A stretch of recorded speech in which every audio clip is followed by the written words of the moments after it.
for sure. Hello, ladies and gentlemen. This is Brett Keane. I'm hanging out with ThickShades, Mapsy, as well as Mr. Wolfman. So, what's on you guys? What's on you guys' mind today? Come on, 3 people with extremely big brains. Somebody's got to come up with something. Well, I brought up the fact that what ThickShades was talking about, but I also wanted to cover what he was talking about atheists that complain about prayer. What's wrong with praying? Well, the thing is, I actually left a comment to him saying it's going to be hilarious. One of these atheists, they just pray out of spite or arrogance, and then their prayers answered. Uh-oh, police are coming. What do I do now? That's amazing. They get a warrant for your arrest for being badass. Don't worry. That's amazing. He's sitting there saying, one of these days these atheists are going to pray, and then hear the police siren coming. Uh-oh. Man, we are being persecuted already. I don't understand why people would get offended by the whole prayer concept. The only way I think that it could be used where someone could actually, in a valid argument, say that prayer is a bad situation, if you've got fakes out there like Benny Hinn or whatever who are claiming they're using the power of prayer to heal sick and dying people. In that sense, I could see it as being used as a manipulation tool. Well, another good point is in situations where parents refuse to take their kids to to doctors because they rather pray over it to make it better. Yeah. Or when people on religious grounds reject things such as blood transfusions and so on and so forth. Yeah, I agree with that, and I think that a lot of Christians out there, especially the kind we see on YouTube, they would probably see it the same way. You guys agree? You don't like the fakes. You don't like the wolves in sheep's clothing. No joke, right? Mm-hmm. There's also the one thing I'd like to bring up about that. I think the prayer actually worked for praying for a cure for a disease that is offered by a physician, instead of just asking God and saying, can you cure this disease? Well, science, God gave mankind science, so actually he did answer our prayers on certain things. Well, if that's true, and that sounds really good, if it's true that God gave science to the world, and that would be fantastic if that's the case, because I'm a fan of science, most of us are. Hell, that's how we run our air conditions, right? But the thing is, if God gave us science, then why is there so many Christians that seem to be against it? Go ahead. Well, I think there's still, there's a lot of people that are bound to a religious faith that actually excludes science, and I think they're more superstitious about science than people would say that they are superstitious about their faith. I think that's the problem. And religious people that do this, I think they need to realize, well, hey, God gave us these sciences to learn from and to question and to work with, and it's through His knowledge that these sciences came about. I mean, the Bible is littered with all kinds of sciences before scientific research was ever invented on these studies. I mean, how would we know that there were springs on the bottom of the ocean floor during Jonah's time? I mean, we didn't figure this out until the early 1970s or 1969 when we had made the first 6,000 pound per square inch submarine. So how would we know? And also, guys, besides all that, there's detail embedded in the Bible. But you know what I tell my kids? I tell my kids, science is what we play with, what God had created already.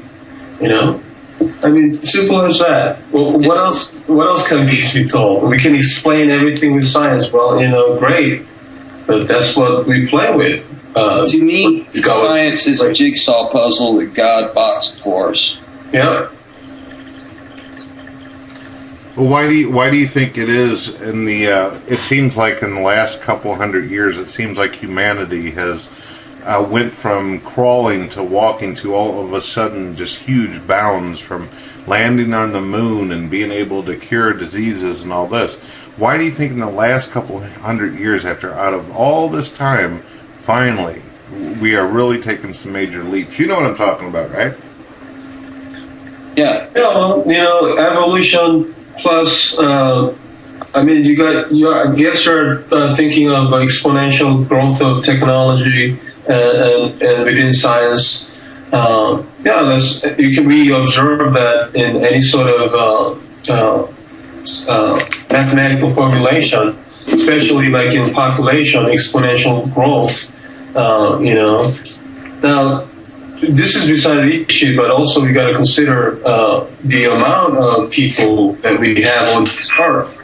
If we were to take what science has given us, let's say 100,000 years of mankind, Homo sapiens, so to say, well, okay, whatever it is, we need to calculate the exponential growth during that time.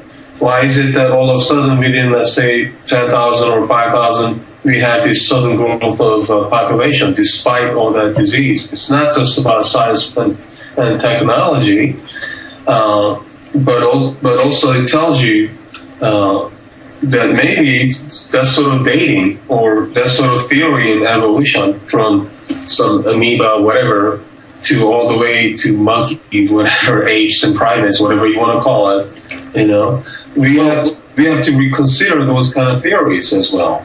But, well, actually, the explanation behind why we have so many advances, and especially the larger population, is due to our adopting from hunter-gathering to agriculture. When you harvest crops instead of having to hunt and gather, you can make surpluses of food so that you can have a growing population and you can actually afford to feed them.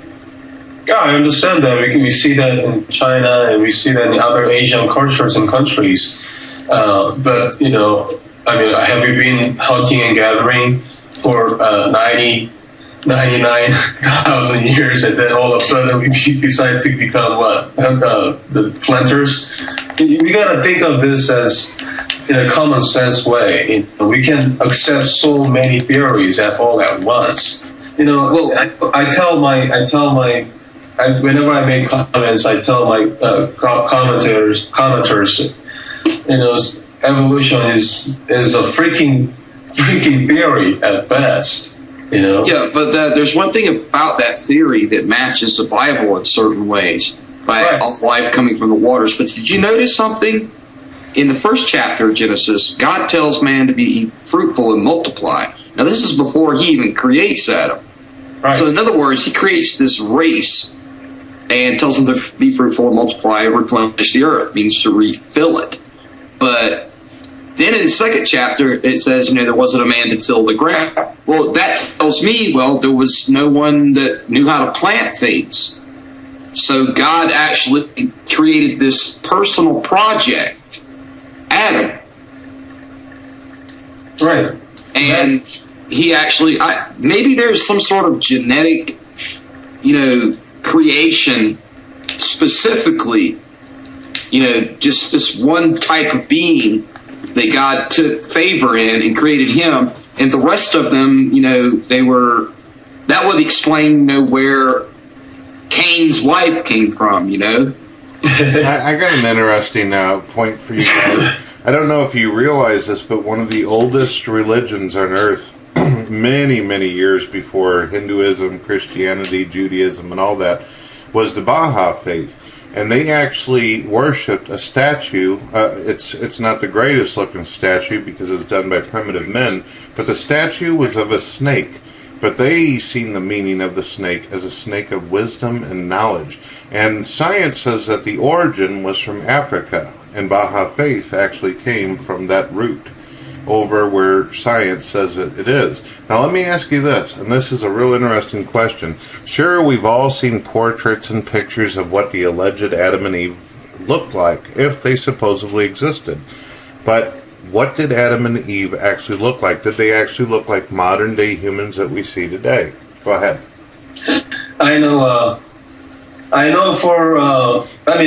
if I were to draw a theory from creationism, I know probably that the Noah, or Adam or Eve for that matter, wasn't white. So what were they? Would you say they look like modern day human beings? I would imagine they would pretty much like Asian people in a way, kind of like it's like Eurasian or Asian tours, because like if according to creation theory, there were firmaments before the flood, and it wasn't like extreme hot or extreme cold. It was quite like well-contained greenhouse. I know it's kind of far stretching, but the light equally were able to spread around the globe. And that would explain Egypt being, green and flush. Right. So I don't think we would have like black or white or that sort of distinct color separation before the flood. Only after the flood, when the sun was revealed, and we experienced that sort of different temperatures and different density and of the light, and therefore changing our pigmentation. So, based on that sort of theory, I would conclude that Noah's time or during the time, I don't think people were white nor black. I got an answer for all of the debates about which is true, creationism or evolutionism. The answer is to be a creationist evolutionist, and instead of arguing about it, move forward and say it really doesn't matter about how it was done. It's the fact that it was done. Right, exactly. I mean, we're already here, so where do we go from here? And a lot of people don't seem to want to recognize that. And I guess it's like, some people just love to argue, I mean, for me, it doesn't really matter, because if you're a Christian, you're saved. All right. I mean, the thing is, just a couple of points though. God wouldn't need any help from us, nor from any sort of theory or evolution to have everything to come to being. I mean, for example, like I tell this to some of my friends jokingly. If I were God, I would create the whole shebang in 3 days to impress some of you. We are talking about God, some eternal being that's quite, in a way, for us unable to comprehend. Within yet beyond time, space, and matter. So yeah, it is irrelevant, but it's kind of interesting to kind of ponder sometimes. Now, let me ask everyone a question. All right. What do you think all of the undocumented things that Jesus was said to have done? What do you think they were, and what kind of things do you think were said around like a campfire in between Jesus and his apostles? What do you think they commonly talked about? What was they commonly talked about? I figure probably 80s music and movies. I wonder if they asked them about, the Buggles with, I wonder if they ever asked them about any of those Old Testament commandments. So you were exactly cool with this whole fighting the Amalekites thing. I wonder how Jesus responded to that. And he probably would respond like, you are lucky you are born 2,000 years later. But I was talking about this a little bit with Brett earlier, about the atrocities and all the killing and all that.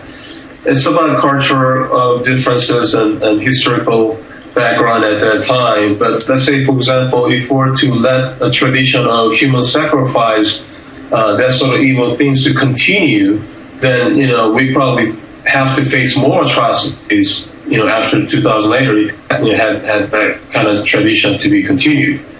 So by getting rid of that sort of evil tradition at that time, kind of saved more atrocities later on, you know. Hey, can I ask you guys a question about the creation account before we jump into something else real quick? I'd like to go back just for a moment. Some people believe that the earth was literally made in 6 days by God, 7, whatever the case might be, and then he rested. Some people believe the days aren't really literal days, that they might have been over many amounts of time, could have been whatever. Now, my question is this, whether you take it literal or not, that's the point is, why would have God, being that he's all-powerful, take so long? Why would have it taken an all-powerful God even 1 minute to do all this, since he can do anything he wants just by speaking the word? He does everything with grace. And patience. True. Because you know, like how you spank a kid, not that you're spanking a kid or anything, I don't spank my kid either. But, you know, when you support a person, not the person, your child, you know, sometimes you watch, right? And then they do things. And you wait till the moment that you spank the kid, right? Until that time, that was your patience. And we all have time to be spanked by God one day. And during that time, it's the patience of God. Well, when it comes to the whole spanking thing, I've got a son that's 13 years old and a daughter that just turned 10. And I can honestly say this, I don't believe in corporal punishment.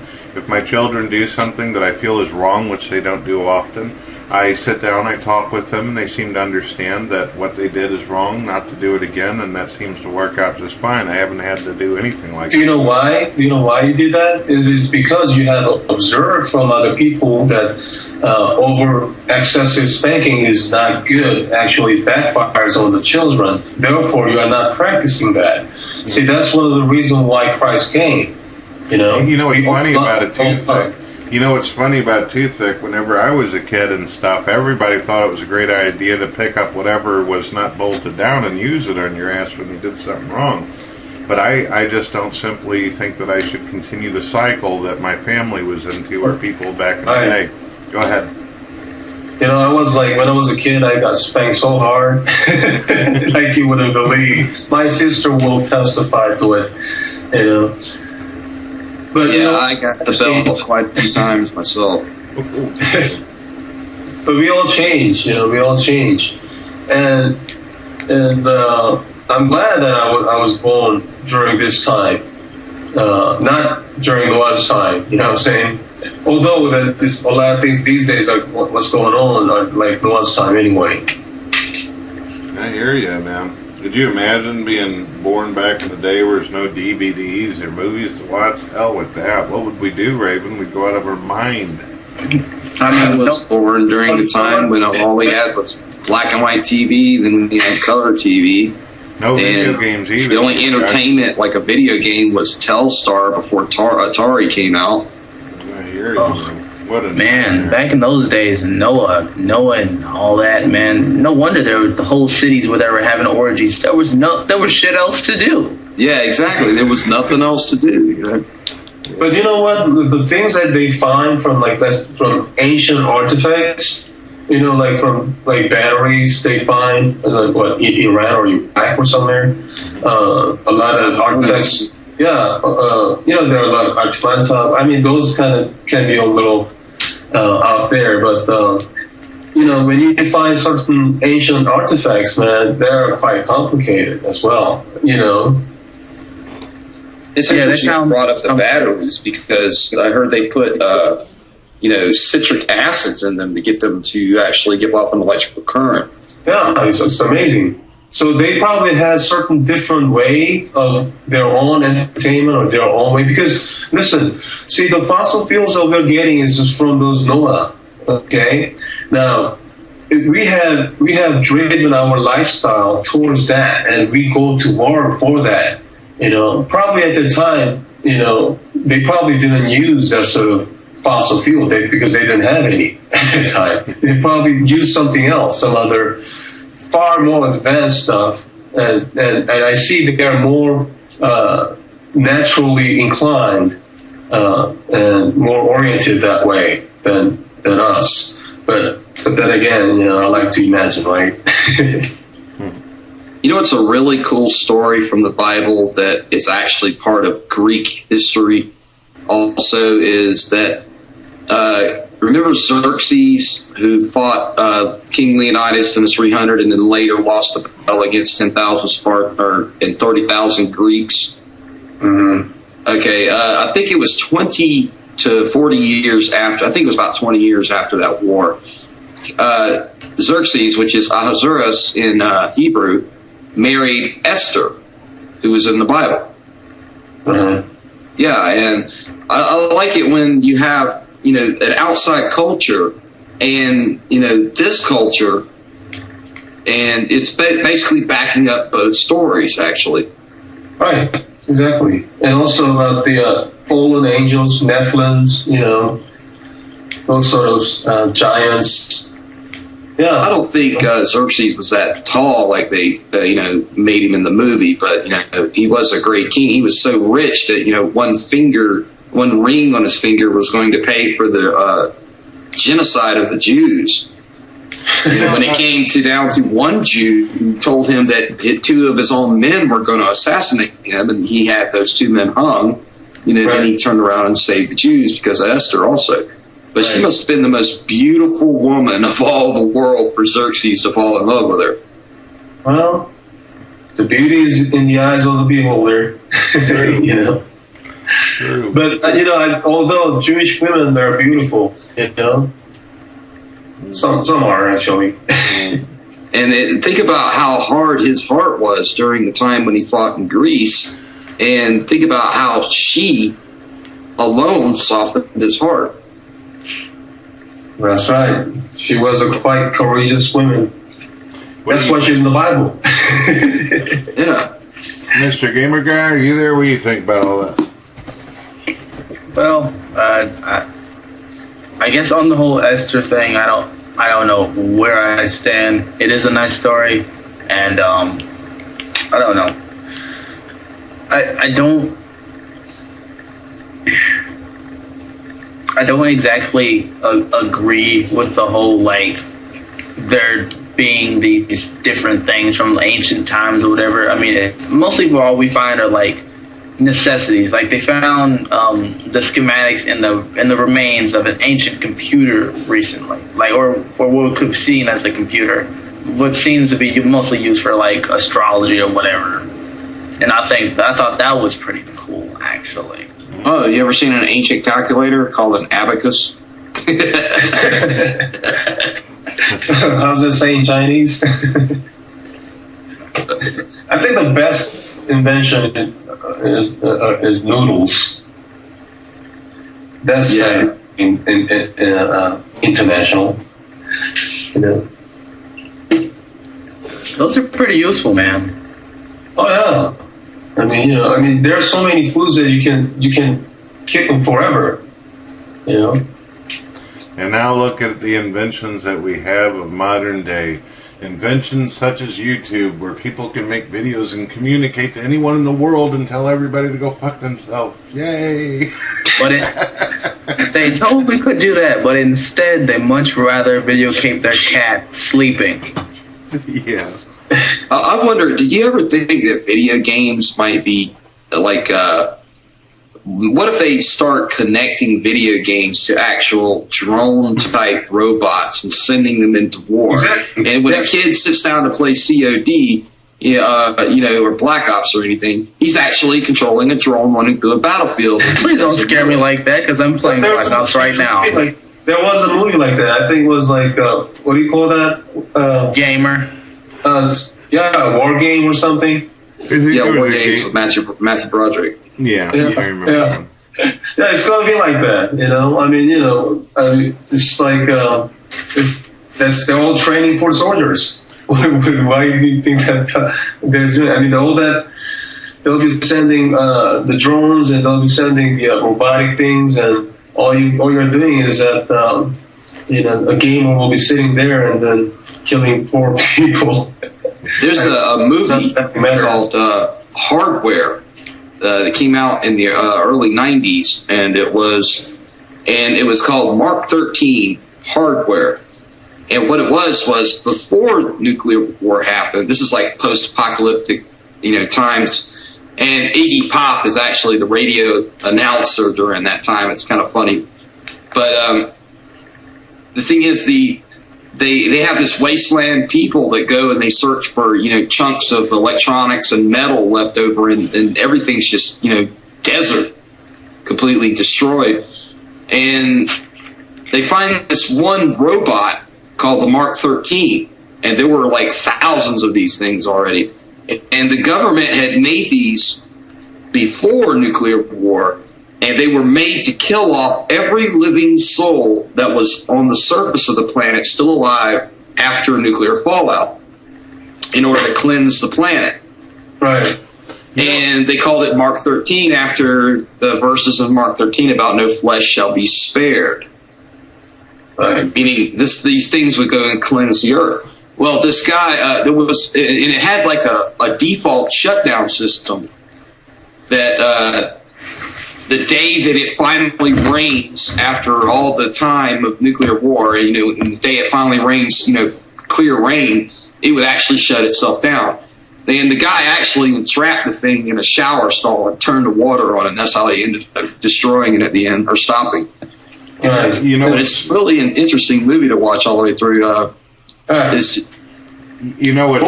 What's really terrifying though, guys, is that you've probably heard already that Obama has actually called strikes many times in this past year, where tons of people have been killed, civilians as well as terrorists and all that.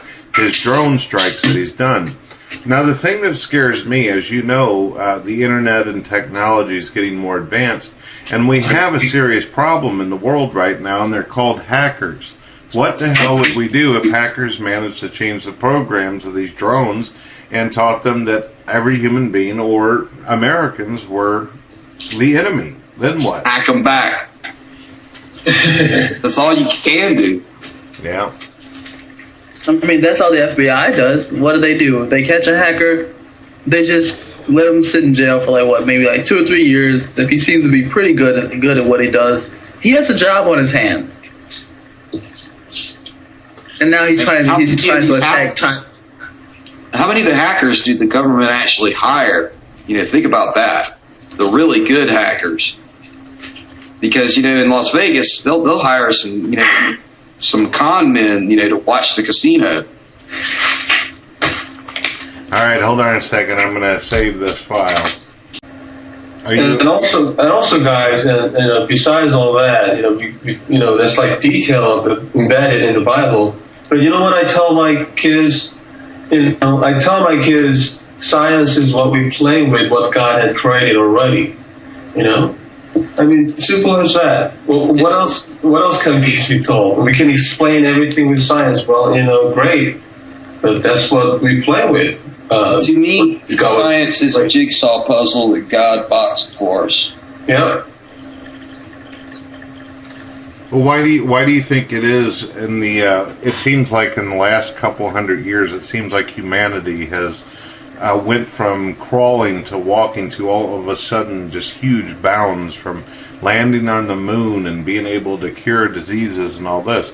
Why do you think in the last couple hundred years, out of all this time, finally we are really taking some major leaps? You know what I'm talking about, right? Yeah. Yeah, I agree with that, and I think that a lot of Christians out there, especially the kind we see on YouTube, they would probably see it the same way. You guys agree? You don't like the fakes. You don't like the wolves in sheep's clothing. No joke, right? Mm-hmm. There's also the one thing I'd like to bring up about that. I think the prayer actually worked for praying for a cure for a disease that is offered by a physician, instead of just asking God, saying, can you cure this disease? Well, science, God gave mankind science, so actually he did answer our prayers on certain things. Well, if that's true, and that sounds really good, if it's true that God gave science to the world, and that would be fantastic if that's the case, because I'm a fan of science, most of us are. Hell, that's how we run our air conditions, right? But the thing is, if God gave us science, then why is there so many Christians that seem to be against it? Go ahead. Well, I think there's still, they're going to pray and then hear the police siren coming. Uh-oh. Man, we are being persecuted already. I don't understand why people would get offended by the whole prayer concept. The only way I think that it could be used where someone could actually, in a valid argument, say that prayer is a bad situation, if you've got fakes out there like Benny Hinn or whatever who are claiming they're using the power of prayer to heal sick and dying people. In that sense, I could see it as being used as a manipulation tool. Well, another good point is like in situations where parents refuse to take their kids to to doctors because they rather pray over it to make it better. Yeah. Or when people on religious grounds reject things such as blood transfusions and so on and so forth. Those are. There's a lot of people that are bound to a religious faith that actually excludes science, and I think they're more superstitious about science than people would say that they are superstitious about their faith.